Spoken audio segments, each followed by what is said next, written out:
Mwana mboka. Développement de Lomami. Mwana mboka. Développement de Lomami. Mwana mboka. Développement de Lomami, c'est maintenant ou à jamais. Merci Bandeko Balandi Yatokomwa Biboyo Kindengi Baromba Lobby. Mwana mboka tout ça belle la province ya Lomami. Ngandajika. Wabilomba. Moneditu wa Janja. Ozui Kabinda, Chofa Lubao. Awande to ko découvrir.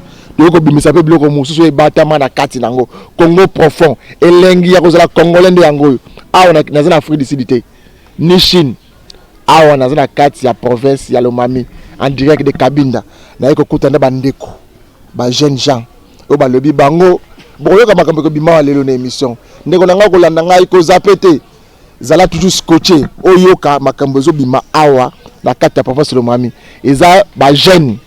Il y a un mouvement citoyen, Mwana Mboka, coordination provinciale, il y a Papa Salomami. Et la nationalité, coordination provinciale, donc section. Nango awa, bango ba habité, biso kotika asimate. Tous appels un message. Il faut que ça pour Mboka na biso Congo. Nous sommes des Congolais. Le Congo nous appartient tous. Congo est un local bâtiment roboté. Bola na boke binyo sur le sala awa. Mbote ndeko. Mbote ndeko journaliste. Tu ko ba kombo na et puis tout ça précisément mapi. Comme Nangai, Ogi Kitenge, coordonnateur provincial du mouvement citoyen Mwana Mboka, précisément à Otozana, à Kabinda, chef-lieu province à Lomami. Ok, Nakoy Koyeba, Eloko Nini, Tope Nini Tindi Bino Bengi Sanga Héros, Tomeka Kosola, Nabino Mamoke. Oui, motivé Biso pour to Bengi Sayo, Héros, pour to échanger, Mwandambo, les Amakambo à Lomami aux Okendete. Ce que tu l'as que, Dengue Bino Bozalaka suivi. À travers le monde, China, Congo, na biso mobimbao. Dès que le bique tout ça la moi échange, peut bateau bazana capitale, bayoka oui ezo tambolate na province à Lomami. Est-ce que oui, tout tam makambezo tambolate na mboka Congo oui. Mouvement citoyen Mwana Mboka et kamba maka et pas nani. Nani o azali ndeto mesina ko benga lokola na lopoto na kata Congo autorité morale ya mouvement citoyen Mwana Mboka. Mouvement citoyen ezalaka na autorité morale te. Pour okoya kwa assimiler ngona parti politique. Kuna bazoro baba autorité morale, ba parrain politique, na ba mentor politique. Un mouvement citoyen Mwana Mboka. C'est un mouvement moko eza bien structuré. Na Kinshasa okokuta bazana coordination nationale na bango. Awa pena Lomami. Biso tozo gérer coordination ya Lomami. Siko okoya ko loba likambo ba autorité morale te na mouvement citoyen. Et loko ezala ka politique. Les appels politiciens simanangote pour babanda ko sala ile musala atana kashkashte eza ba esprit libre ba chema kanisi na bango po bakende o mouvement ekende liboso. OK, tango zolo ba botie makanisi na bino po mouvement mboka ekende liboso bo tambola po bo telema po na mboka na bino. Est-ce que ebite ke ba parti pour ba mouvement citoyen belé mboka Congo na biso ezaka parrainé par ba politiciens? Mingi pe ba na sima mouvement citoyen le ba politicien ko ba ministre et ba solo na bango te to yi masolo ba mouvement mususu mais oyo avant tozo ngo na Lomami awa po to présider na dessiner nango to tuni nanu to tuni oyo yango ye lokola coordonnateur national to tuni pe passer na ye na futur na ye na oyo proche na ye récent na oyo nyonso asalaka na kati ya mouvement oyo Mwana Mboka au niveau national. Depuis ce peu, to lobby, des idéologies et c'est pelisi biso. Tamie tozo iloko oyo, pour to banda ko défendre farouchement ba intérêt et à peuple na biso oyo, basé en otage depuis plus de 20 ans na province à Lomami. OK, vous défendre l'intérêt à peuple au depuis plus de 20 ans basé en otage na province à Lomami. To koyeba, to côté ce qu'on a ben mission bande ko na ngai o bolinga mi ko na makambo malamu makambo bandi. Makambo et bandi. Qui bloque nani azo bloqué tope nini ezina sima ya ko développer ti ya province Lomami.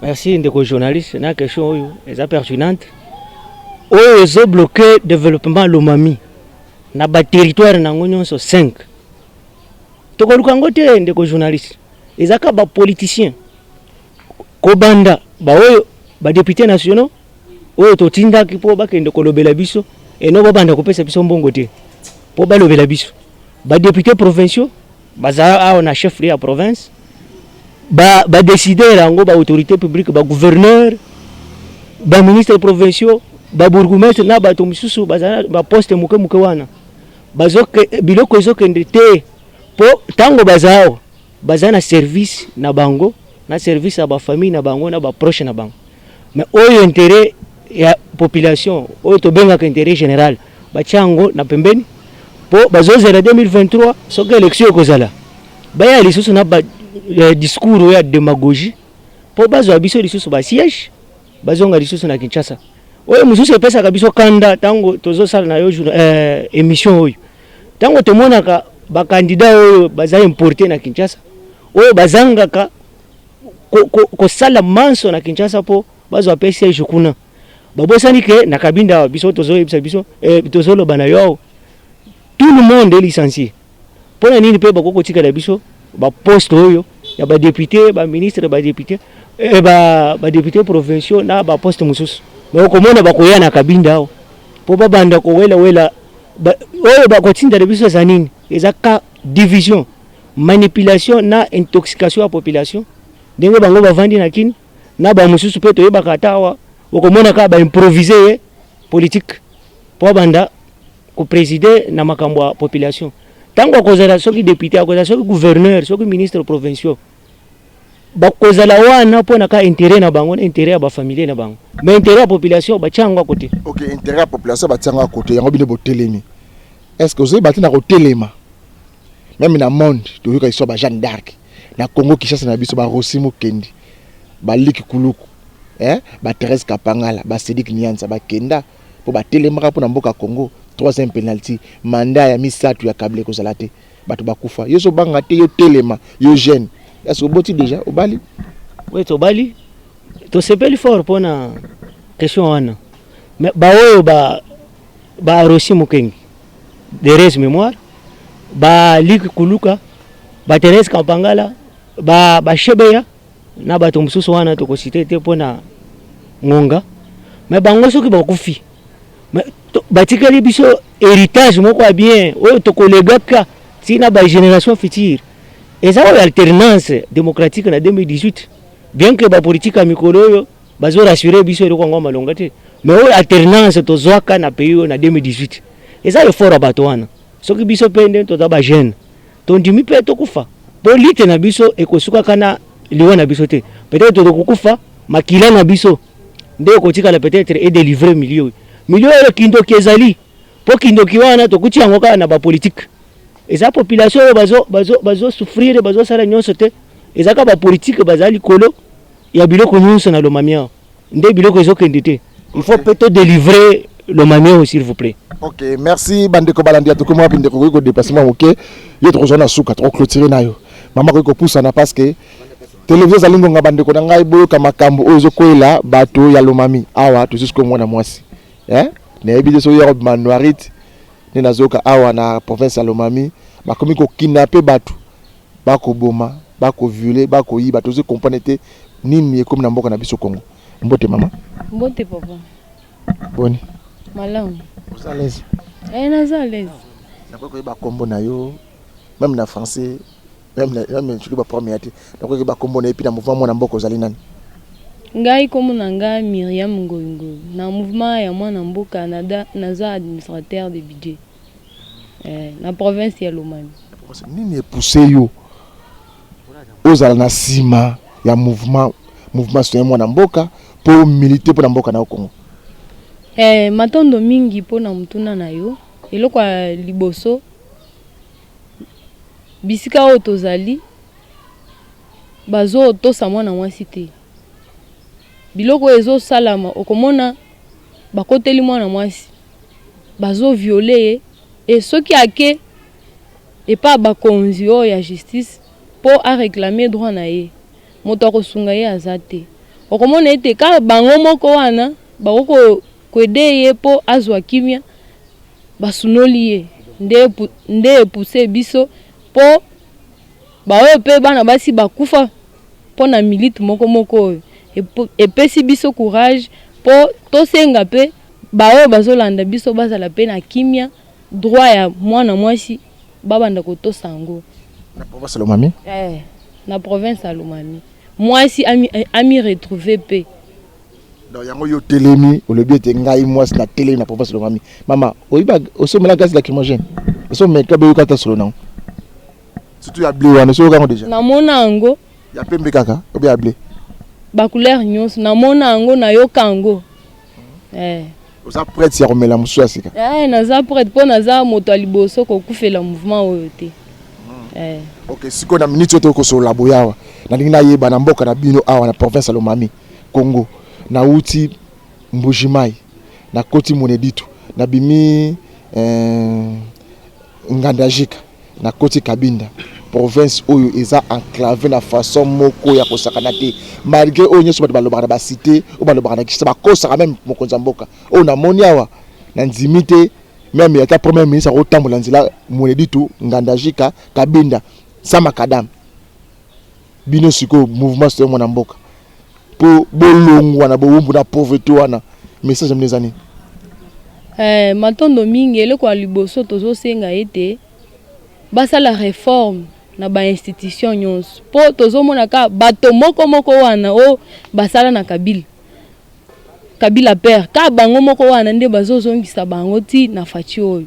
C'est pourquoi tozo senga ete batala eloko wana balandela ba oyo bakonzi ba politicien baza na mboko oyo basala réforme bato mosusu pe bazotanga batikela pe ba mosusu ba diriger bato mosusu baza na ba esprit ya ba initiative po bato moko basi balie bazo viser ka ba intérêt na bango bazo mitia place ya population te nde o tozo senga ete réforme esalam bazo yawa ba électeur baponi bango bakokende kuna bazo viser na bazo plaider ka pona ba intérêt na bango et puis suivi pe ezala soki biloko eza destiné pona province ya Lomami soki ekomia eke eloko ebungi to eke ete moto abungisi wana oyo akizaki réception bakangi po okomona moto mosusu akozwa mayela koyiba biloko mosusu ya province te nde oyo tozosenga réforme na ba institution nyonso olie otikeli pe moninga mosusu pe alie. OK, merci maman.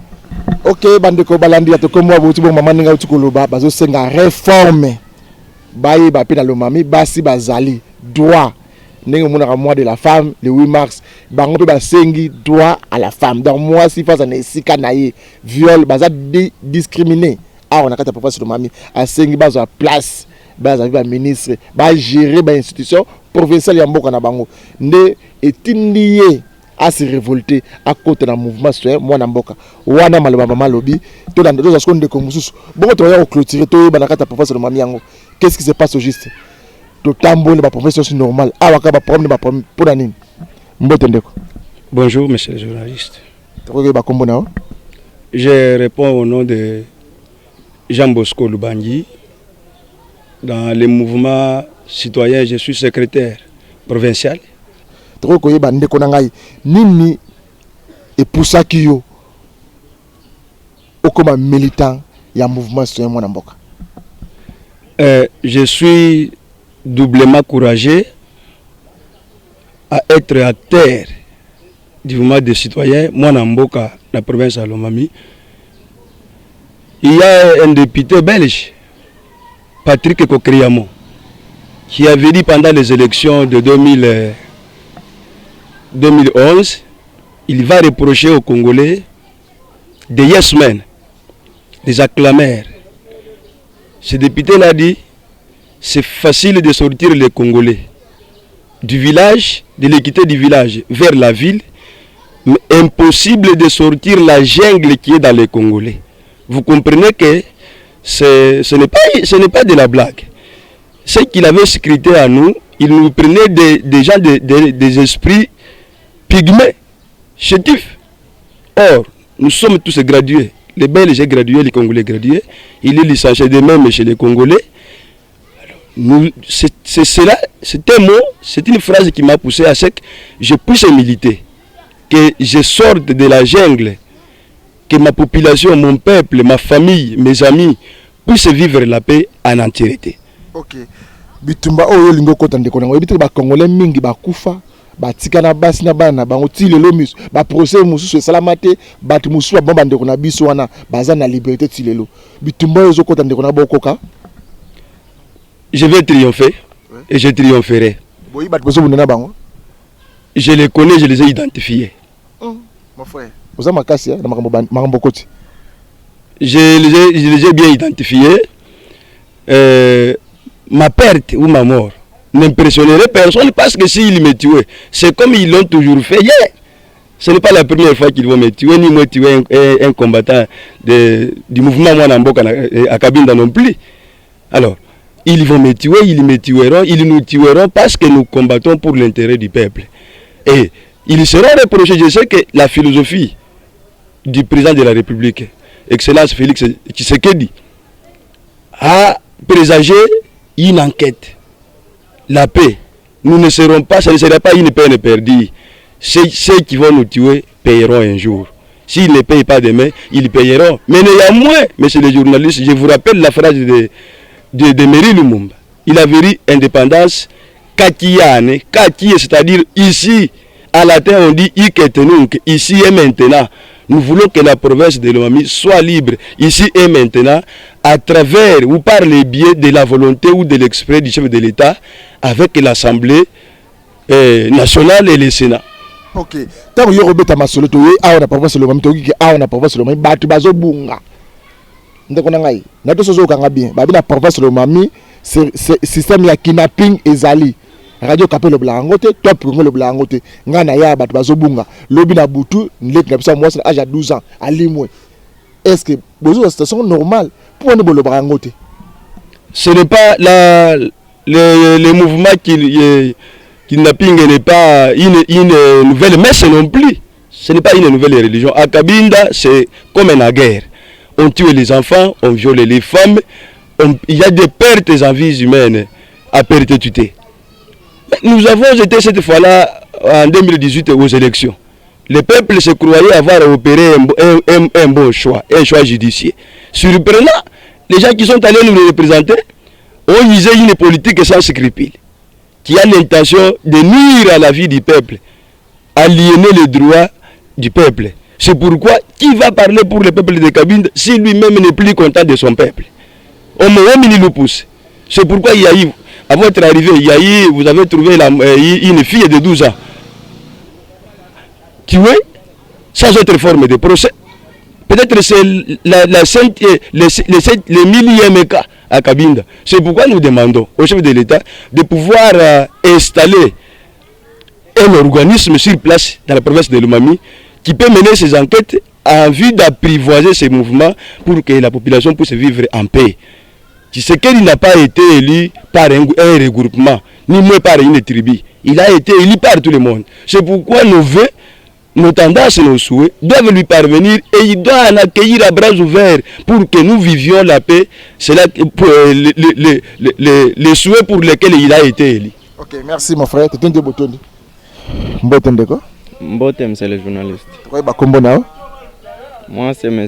Kassongo Roger, secrétaire général provincial adjoint dans le mouvement citoyen Mwanamboka. Donc, il nous a secrétaire général adjoint il y a mouvement citoyen Mwanamboka. Vous dites que les mouvement citoyen c'est un parti politique? Oui, c'est un mouvement citoyen. Mouvement citoyen c'est un mouvement où c'est la cima il y a population.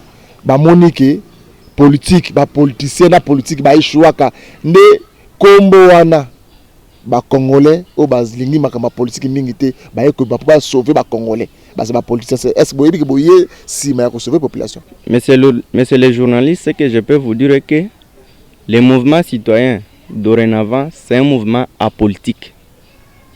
Ce mouvement citoyen vise le bien-être de la population, c'est-à-dire l'intérêt général. Nous ne faisons pas la politique, mais nous sommes là pour demander aux dirigeants politiques qui gouvernent la population de ne faire que les biens, et c'est là dans l'intérêt général de la population qu'ils gouvernent. Puisque les mandats qu'ils ont reçus, ça provient de la population, de manière directe ou indirecte. Qui vous a poussé maintenant? Il epesa ki posa to esengo to souci ya ko adhérer na mouvement mwana mboka eza pour nzela ezate na mami pour bato bazokufa pour misala ezate to pour eza na insécurité. Monsieur les journalistes, je tiens à vous rappeler que ce qui est mal, ce n'est pas le fait de ne pas être guéri par le médecin, mais c'est le fait de ne pas croire que vous êtes malade. Qu'est-ce que cela signifie? Moi, ici dans la province de Lomami, que j'habite, j'ai constaté que les choses ne marchent pas. Comment fait-il que je dois rester comme ça? Non, je ne dois pas entrer dans la politique, puisque dans la politique, je ne saurais pas atteindre mes objectifs que j'aurais à m'assigner autrefois. Dans les mouvements citoyens, je suis libre parce que n'oubliez pas que la République démocratique du Congo, c'est un état de droit. L'état de droit a reconnu à toute personne d'adhérer à un mouvement de son choix. Les mouvements citoyens m'aident à prendre les désirata de la population, les présenter à l'exécutif provincial ou national, puisque c'est un droit mais reconnu par la Constitution, que toute personne peut adhérer à un mouvement de son choix et prendre cela en termes de plaidoyer, puisque les députés, donc les dirigeants politiques qu'on avait choisis, n'ont pas suffi à faire leur travail dans ce qui leur a été demandé. Ils ne font que ce qu'ils trouvent bon pour leurs intérêts égoïstes afin de tirer les draps de leur côté, ce qui n'est pas bon. Mais nous, en tant que peuple, nous devons nous tenir debout, prendre les choses en main, notre destin en main, afin que les choses aillent de l'avant. Nous sommes trop jeunes, nous sommes trop jeunes. Est-ce que vous avez devant mes solos, vous avez des gens qui ont mouvement sur moi, il faut $5 000 yango. Il y a côté na PPRD, il y a na IDPS ma solo wana moi mboka to comprendre ngo société donc vous avez fragilité. Non, 5 000 balles. Mais c'est les journalistes. Je vous assure que la crédibilité ou la personnalité n'a pas un prix sur ce monde ici. Si tu écouterais que non, le secrétaire général provincial adjoint du mouvement citoyen Mwanamboka Kabinda, précisément dans la province de Lomami, a reçu un montant pour cette terre. C'est les mensonges. Parce que qu'est-ce que nous faisons? Qu'est-ce que nous visons dans la lutte? Ce n'est pas dire que nous avons l'énémisme envers les dirigeants politiques, non. Si aujourd'hui les dirigeants politiques posaient un acte louable, nous sommes prêts à informer à la population que non, ce que les dirigeants politiques ont fait, c'est louable, nous devons applaudir. Mais s'ils n'ont pas fait ce qu'on leur avait demandé de faire ou ce qu'il leur est demandé de faire, nous devons dénoncer, nous ne pouvons pas avoir peur. Puisque toucher de l'argent, non, l'argent ne se terminera pas. Et cet argent provient d'où? Je suis congolais, je dois travailler, l'État congolais doit m'engager, je dois travailler, l'État congolais doit me payer. Et c'est ce qu'ils me donnent. C'est ce que nous dénonçons comme antivaleurs. Ils ont trouvé ça où? Voyez-vous, au Congo, il y a les NP. Mais cet argent-là, si le Congo avait suffisamment de moyens disposés, pouvait servir à payer tout le monde. On pouvait payer même les chômeurs. Mais si on ne paye pas les chômeurs, mais on trouve l'argent de corrompre celui qui veut dénoncer le mal, c'est plus pur que jamais. Et donc, c'est un acte que je dois dénoncer. Je n'ai pas du temps et je ne rêve même pas être corrompu un jour. Merci. Oui, bandeko balantezo continue toujours na kozwa bandeko na biso ba jeune o bandimi ko militer na sima ya mouvement citoyen mwana mboka ezali mouvement citoyen o bani mingi na kati ya Congo boyebi ba action yango esalama bandeko ba meki kokota o balingi ba kamba ba tambola elongo na vision na rotuna bango mitina mi balé misatu poto ba pe bango te eza mituna piéger mais tozo mekanano te ba est-ce que ba to ba koka te mbote ndeko nanga Mbote, merci beaucoup, bonsoir. Oui, tu vois, combo na yo et puis le mouvement Mwana Mboka Zanani. Merci beaucoup. Mon nom c'est Christophe Kassongo, le porte-parole du mouvement Mwana Mboka, province de Lomami. Lambert Mende. Effectivement, de la province de Lomami. L'homme à verbe facile. Effectivement, ça aussi. Awa, na yeba, ndeko na ngata bozo ya, bozo kota na kati ya mouvement Soye Mwana Mboka. Est-ce que boyi ba risque nini batu, ba activiste ya mouvement Soye Kota na ngana? Effectivement, nous savons que dans chaque mouvement citoyen, il y a toujours eu des risques à calculer. Premièrement, ceux qui font la politique considèrent ceux qui sont dans les mouvements citoyens comme des adversaires, comme les gens qui sont appelés à les contrecarrer vis-à-vis de leurs intérêts privés. Alors nous savons tous les risques à calculer là.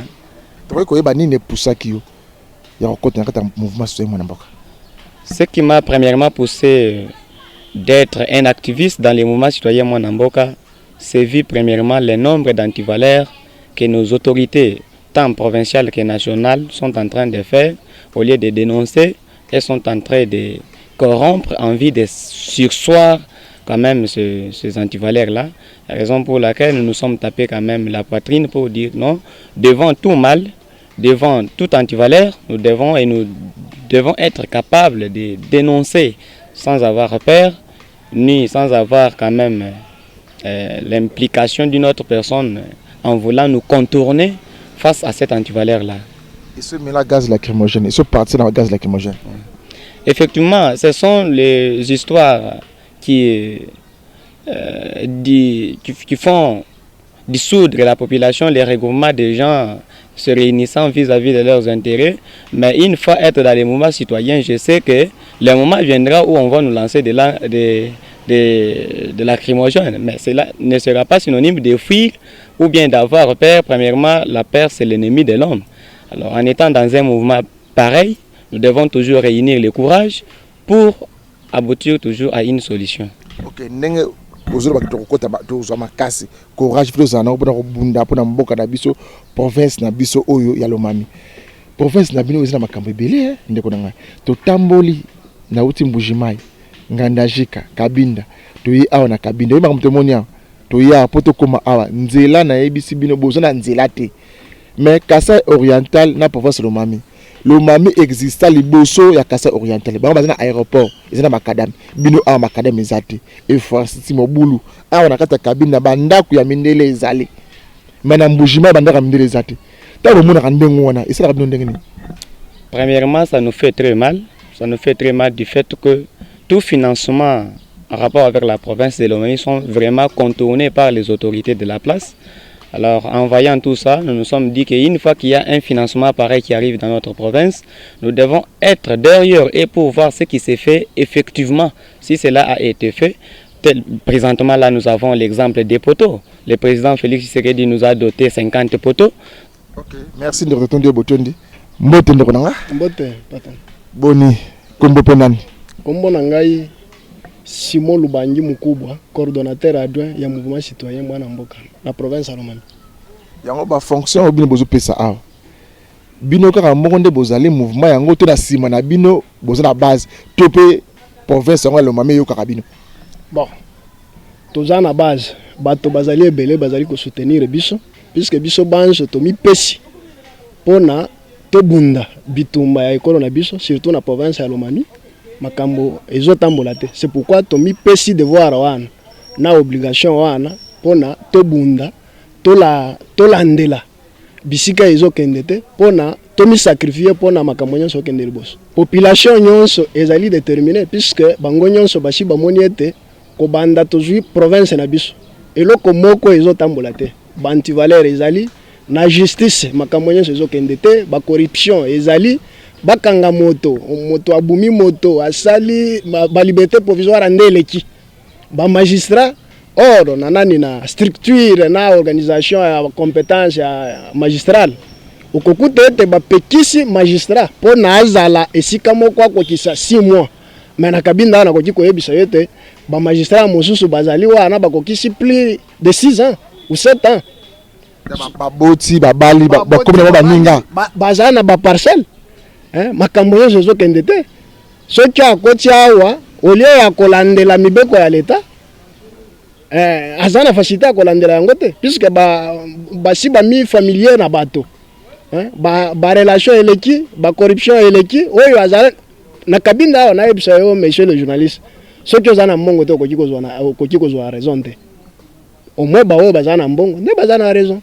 C'est pourquoi bato nyonso bazomona kutu importance ya justice te justice ezali na kabinda awa te justice soki ezali soki bamagistrat bazali bato bazobunga wati na kabinda toyoki masolo ke kidnapping na kabinda ezali bato bazolimwa nani oyo azokidnapaka bato nani mpe ayi na makanisa mabe wana ana professeur Lomami ezalaka te bato bazali wana bapreuve ezali bakangaki bato kote ya baunga bato oyo bakangaki wana badenonsanaki bapesaki dénonciation bapesaki na bakombo ya bato she wana ezali na parke aho bamosusu bazali na nani na prison aho badenonse balobi ete Mototel nde organisateur ya makambo wana na lelo oyo baprocès wana ezokende liboso te bato yango bateyaki bazovivre bazali na basite aho na badossier yango wana bafixe yango te na tribunal ezali kolakisa ete bango nyonso na bango yango bamagistrat nde bazali baauteur principal ya makambo nyonso wana po ete Lomami ekende liboso bino ataki ba mouvement citoyen bato botelemi po ete mboka na biso ekende liboso boyi kosala politique tokoyoka makanisi nao bon mpo na makambo ekende liboso réforme ya tous les niveaux bamagistrat oyo tozala na bango babimisa bango batindela biso bato mosusu puisque bango nde bazofrene biso na makambo nyonso esengeli réforme ezala bazwa oyo bazala na Kinshasa bakita awa mais bazala pe na esprit wana ya koaider président de la république mpo na mibeko ya ya mboka na biso kende liboso. Nini etindaki yo kota na kati ya mwana mboka o milité eloko etindaki ngai mpo na to milité c'est puisque tomoni ete makambo nyonso ezokende te badroit na biso bazorespecte yango te bakonzi yango anani ya ekolo na biso na province na biso yo moko ozokonstate tozala na banzela te tozala na nini te biloko nyonso ekufi moto moko azala na makanisi ya kobongisa aza te. C'est pourquoi tomipesi devoir wana mpona tobundela province na biso mpona ete makambo ekende liboso. Ok, bandeko balandi ya tokomu wapi moni moloko malamu yumelaka te o azali ndeko ya suka mpona kozwa coordinateur principal ya province ya Lomami tomeka kosola moi 5 minutes pour to clôturer boyoki makanisi ya bana Congo batelemi po ete la province ya Lomami nzela eza te insécurité lobi ngai yo makambo moko zo marché eza te na kati ya province oyo nde bango batelemi mouvement mwana mboka ya province ya Lomami babi ete biso ba jeune to telemi changement ezala nde lobi te sikoyo. Oui, mais ba vrai coup c'est quoi ça biso donc changement faut ça sikoyo lobité tout de suite mbotendeko. Oui, jambo. Bonne santé. Miko bien. To moni ya ipo za kata mouvement c'est mwana mboka. Ndio. Le nom? Oui, jina yangu ni Elingoi, chargé de relations mouvement citoyen mwana mboka province ya Lomami. Toko yeba nini oyetindaki yo okoma militant na kati ya mouvement citoyen mwana mboka. Oui, ndio mambo ziko za mingi. Uko naona monsieur le journaliste province yetu iko chini ya ma province yote. Hata penye mnatoka nani Mbujimai, bakuingia hapa Kabinda, wewe mwenyewe unajua kuambia defa unateswa. Ya kwanza atuna na barabara, ba député biko na viser pas comme intérêt personnel hapo. Ba magistrat, ba procureur, ba nani ba chef bote biko na viser pas comme intérêt hapo. Hapo penye meko nakwambia avant donc lundi banaoa mtoto a 12 ans. Ule muntu banamubamba na leo mlikuwa mu prison ule muntu walisha kimkimbisha. Atuwe kwenye anaenda anakimbia wapi ile biote c'est pourquoi tunashimama tubambane mkono kwa mkono tushimame chez bote province yetu tusonge mbele. Okay. Ningo zo babongo mangenga so na iba kapinate bandeko nanga na yoki kama makambo lobby na yoki ka lobby ndenge makambo zo leka awa na kata province ya mabe banzila ezate kinapinga lobby ngayo makambo bele zo simba te ndeko nangai ndenge province eza clavé province ya Lomami parce que solo ya souffrance on a zo na yoki na province na bino oyo bino attaque mouvement sur mwana mboka makalisi leko ko pesa pour être province ekende liboso. Tunalomba implication ya chef de l'état au secours s'il vous plaît Aone leo anatumia nani 50 lampadaire, leo tunapata 45. Ile 5 inaenda wapi? Atujue. Yenyewe 5 banasema inapasuka. Tuko natafuta bana tunaonesha ile yenyewe 5 inapasuka, ile tuko nayo besoin. Mbote ndeko. Mbote. Boni santé. Santé za moi bien. Oui, yona mouvement mwana mboka, mouvement citoyen na poste ni? Ngana militant ya mwana mboka. Vous êtes simple militant volontaire. Voilà, naza volontaire. Okay, nini etindi que vous la volontaire na kati ya mouvement citoyen mwana mboka? Nini pousse yo? Parce que uta nakata motemati, imati na mutu et na munoko lobi. Nini pousse yo? Ngai nazwaka décision à partir à Lubumbashi tango nayoka kazi na phobie ya ba sud-africain. Ndesika na kota na mouvement citoyen mwana mboka à partir à Lubumbashi. Oui. Siko tango yi awa na province ya Lomami. Omoni makambo ndenge koleka ekosala malamu te. Pona yo usengi ete province ya Lomami bakonzi. Bazala basala peni. Siko tozo senga bakonzi. Pona awa totelemi toza na bango misonga. Po tozo tala bango. Soki moto azo sala eloko population ezo senga te biso toko toza na bango. Bamona ete eza liboso bazalaki bango moko bazo misalela te. Bayebe ete awa makambo ezokende na ko changer na Kabinda. Bino ba jeune botelemi. Totelemi toza na bango tolandela bango pas à pas. Oyebi ba combien de jeunes ya mouvement citoyen bakufa ti lelo ba procès na ba balandela kati tika ndenge wana batika basi na bana. Yo na bana combien? Veut dire nazana bana misato. Zo banga te kotika bango sans yo. Nakobanga te, nakobanga nini? Nani ata ba crimogène o babeta na Lubumbashi na banga te. Moto nyonso oyo alanda nani marche ya Lubumbashi amona kelongi na ngai. Na xénophobie na ambassade sud-africain. Merci bandeko balandi télévision zalingonga to kombo na suka ya émission.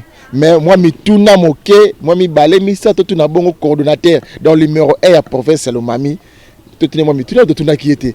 Boyoki ndenge ba militant, bandeko, ba yanoli ba lobby eloko ni etindi bango ba militer mboka oyo eloko moko ya malonga eza te. Bazana voix ya changement te. Yango bango ba jeune ba boy ko la politique ba comprendre que politique de bomisi mboka oyo leadership de bomisi mboka oyo ba député ba sénateur provinciaux ba gouverneur bango ba ina voix sika pour être mboka na bango ke de liboso lobbying ya malamu de yango ba ko sala awa na meka ko interpréter moke bandeko makabandeko ba lobby na ebite présence na lobby mabe ta lobby yango bien oyo za vena biso nde oyo lobby. OK to ko yeba awa na professeur Samuel Lomami na ministre to za boya province est à niveau nini na ye awa na mo ni vice gouverneur ni gouverneur province aux États-Unis te province zo kende te biso to senga kana tango to reka kana radio to senga ka basala ta quelque part po to yebi ke baza ba locateur bango ba gouverneur na vice gouverneur ba bosani boite baza ba locateur ba ko bima bisika baza wana po bazo sala pe le côté défaillance ndo to zo mona na administration ya province ya Lomami po bato ba chaka et pas ba député provinciaux na volonté ba parrain politique les ala kana volonté ya population te po population banda ko réclamer ba personne oyo bazaki na intégrité ba personne oyo bazaki na amour wa province mais mbongo esala ka pe musala mbongo ezalaki dominer ba ambition oyo population ezalaki nango po ba pesa bango ba dirigeant oyo ya bien mais mbongo éprimé bazwi bato ba préfabriqué ba cheli province et donc ils ont qu'endete tozo senga juste basala quelque part ba oyo bakoya ko remplacer bango po kala mingi te bakozala kaka remplacer ba ya pe basala quelque chose et là on est zanga awa na Kabinda na tambola Kabinda na moni mo bandako mais ata boulangerie bozo na ngote ata Western Union ezati bo vivra ndenge nini na Kabinda to comparer ngo na désert moko na jungle moko tozali po Kabinda zomi distinguer na mal mabenyo so esalamaka na mokilo ya Congo ezalaka soubassement nango na Lomami plutôt na Lomami po province ya Lomami eloko ezokende te nzela pe ya malongo ezate banda kwango oyo à époque belge batikala biso province ezopie mi soucier po babongisa ngo te eloko ngo malonga na tumuka ezozo province en terme ba impôt na ba taxe bazo sala pe eloko te pona nini bonzimaka bokabwana na Kasai oriental parce que comme on a Lomami na habite Lomami eza na richesse ni bozana Lomami eza na richesse ni telo nzeta manga kana banzeta mbila Lomami ba minéraux ali eloko liboso na Lomami otoza une province à vocation agro-pastorale et sengala ki ba dirigeants provinciaux ba mi investir na agriculture mais au moins na province nini ezangi pe plan de développement alors ko rêver mo colonie province wana mi développer ndewo tozo fustiger attitude na bango babazi que ba continuer ko prendre biso en otage bazo confondre modération na biso na lâcheté alors que tolobaki pe bazala wana to observer oyo bazo sala mais tango to sala observation to moni que cotation to kopesa bango eza cotation balobaki pa ba évêque médiocrité nde primé na province ya Lomami na kati ya ba dirigeants nyonso à tous les niveaux. Ok, moi message à Souka mot de la fin da bande ko nyonso ba kolanda biso siko oyo pe balingi ko adhérer na kati ya mouvement citoyen mwana mboka ba kongomani na ba congolais to ba kolanda biso moi message fort yo wana ozu déjà coordination ya province ya Lomami au telemi le biais était politique et exhibition soni politique et milieu province na biso ya Lomami biso to telema to sanga na ba moko to tomba la province na biso Lomami to oyo tozo senga en dernier mot to sengi population nyonso ya Lomami ezala na sima na biso po tokolinga lisusu biloko oyo banda kosala malobi esala lelo te po awa tocomposer badécideur pa banda kosala volonté ya population batiaka bango wana biso population totiaka bango wana po bazala bazotondisa bapoche na bango te totiaka bango wana po basalela population mosala po pouvoir na français facile babengaka yango pouvoir égal servir la population ou service à rendre à la population. Pouvoir les avoir pour rendre service na famille na yo, na ba parrain politique, na ba mentor politique, na ba tomusus. Pour na Lomami pour motoza musala, il faut toujours oza na politique. Chef de l'État tango mi adressaka année passée na devant les deux chambres du Parlement na Congrès.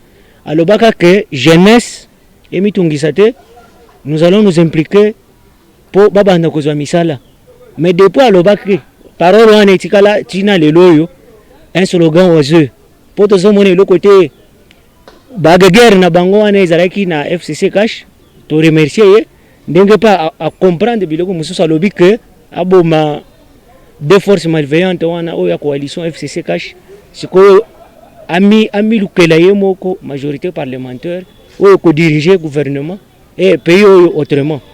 Ndeto sengi na bandeko na biso nyonso ba oyo baza na Lomami ba oyo baza disséminer na ba province mususu ba soutenir biso mouvement citoyen mwana mboka eza na vision oyo eza ancré na bien-être collectif mouvement citoyen eza na vision oyo ya kosalela malamu ya population kosala malamu eza ndeni ko rappeler ba oyo bazoka volonté pour ba servir population pour banda kosala ka malamu en faveur à la population. Ils ont que aux années pouvoir, aux années no bande ko servir, ka groupe d'individus, oh toboyi, pour tokocha ba mitu na biso na makila po to sortir province na infernal creux yo à misère, ba plonger en exceptionnellement et pas ba politicien. Ok, moi mutuna suka. Mbongo moko bimaka po na nzela, banda mbujimai ti kabinda. Na lingna iba mbongo ne kenda wapi? Ezana maboka mutu gouverneur to eza quelque part. Question wana eza simple. Mbongo wana bino moko boyibi plus que nous ndenge chaîne de dépenses salamaka. Soki balobi que batindi mbongo oyo aza représentant chef de l'état na province eza gouverneur de province. De moto akotuna ndenge basalaka na mbongo wana. Il est vrai que na chaîne de dépenses bakochelaka ye mbongo te.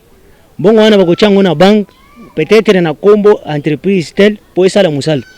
Mais mbongo bachaka ngona banque toyokaka ke mbongo ezalaki na banque oyo OVD nda elingaka esala musala wana et après baguerre mususu inutile bimite office de route asala ndenge ezalaki national numéro 2 ezalaka na compétence à OVD te OVD ka ba voirie urbaine mais toyoka mbongo wana basala aventure basali soki quelques mètres boye mbongo wana toyoki tina ba adresse tina lelo te toyoki kuna mbongo kindaka te ndeyo tozo senga implication chef de l'état azala ka pena suivi maka mwana ko bande ko tindela te ndenge tozana Lomami il faut tous la leader à l'omami wana po banda ko répercuter nga message nde makambo ekufisi l'omami yao po ba province mosusu peut-être ezalaka pe valablement représenté na bato wana toboyi population alingi ye moko population chaque fois que likambo ezo kende te bino pe ba media bo banda ko aider biso message na biso zo koma tuna présidence ye moko pe ami implikaka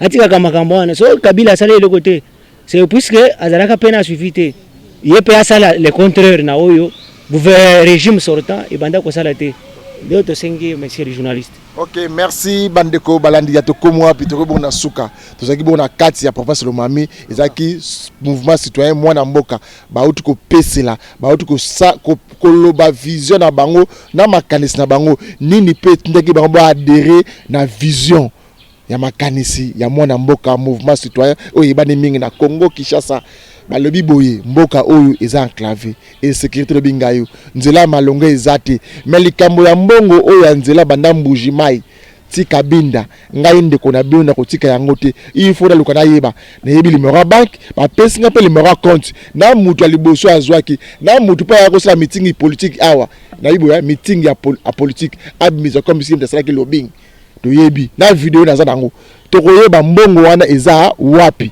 eza mbongo à l'état congolais. Nous sommes en direct de Lomami. Tukutani lobi.